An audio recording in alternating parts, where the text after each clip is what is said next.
I just took my comforter, I took my crops, I hold them, I took the key, I opened the door, I opened the gate. Then that's how we escaped. 33 critical burn injuries. The Joburg fire is likely to claim more lives. Nothing to see here. The president says no arms for Russia were loaded onto Lady R.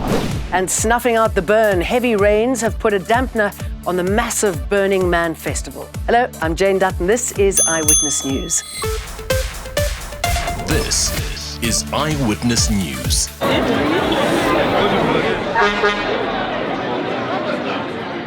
The death toll from the devastating fire in the Joburg city centre last week is likely to rise in the next few days. Now in hospital it's about 83. Yeah, they are all critical, those ones now that are remaining.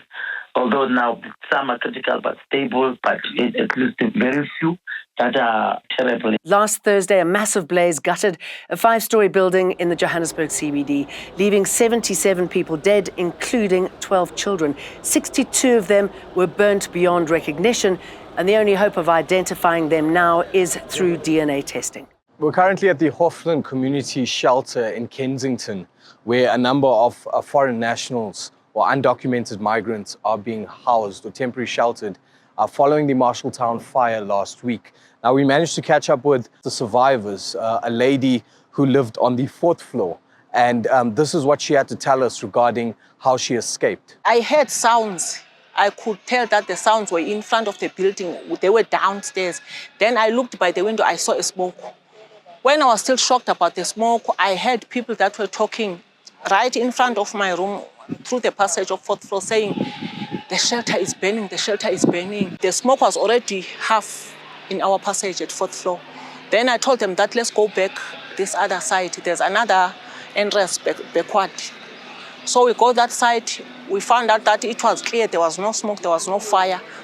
Then that's how we escaped. But it remains unclear what the future holds for these people. Many of them, as you can see behind me, are displaced, sitting here, not sure what to do. Assets and children, that's what's keeping Nandipha Magudumana in South Africa. Her defence lawyer, Machini Motloang, says her strong family ties and million-rand assets are among reasons the mother of 2 is unlikely to evade trial. This aspect touches sharply the vein of Section 60, subsection 4B, in respect of whether or not that likelihood, of an attempt to evade trial is completely diffused, because the inquiry should be, can the applicant afford to lose these assets? The applicant has everything to lose, particularly on the strength of the state's case. We also heard that the public displays of affection in court between Thabo Bester and Magudumana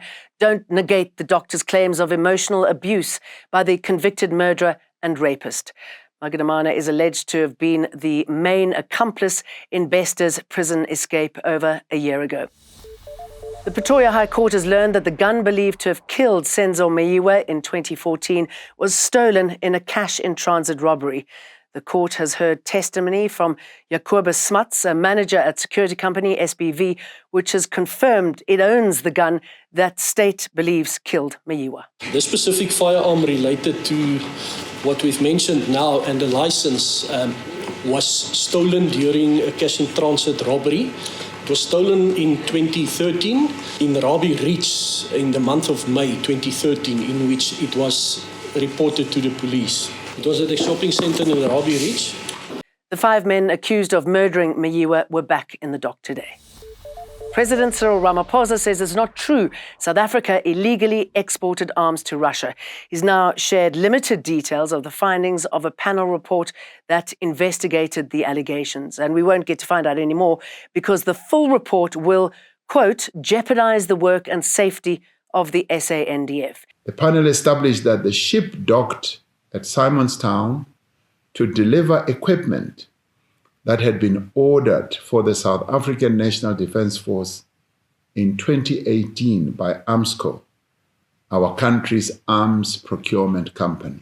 In May, US Ambassador to South Africa, Ruben Brigitte, claimed that weapons and ammunition had been hauled onto the Lady R ship docking at Simonstown Naval Base. The claims sparked a diplomatic spat and sent the rand tumbling. Celebrating a controversial victory, President Cyril Ramaphosa attended the inauguration of Zimbabwe's President-elect Emmerson Mnangagwa in Harare. Mnangagwa won a second term in office after the country went to the polls late last month. The elections were marred by controversy, including issues with the voters' roll, the banning of opposition rallies, reports of biased state media coverage, and voter intimidation.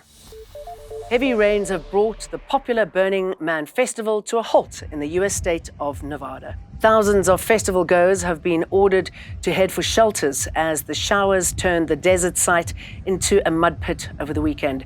One person's died, but no details have been given. Since then, the Burning Man entrance has been shut, and those left on site are being urged to conserve food, water, and fuel while staying in a warm, safe space. The Desert Festival is expected to resume today. Last year, the festival dealt with an intense heat wave and strong winds for those called burners, who come together every year for a celebration of counterculture and spirituality. That's it from us. See you for more tomorrow. Remember to like and subscribe. Eyewitness News, in touch, in tune, and independent. For the latest, log on to ewn.co.za or ewn.mobi.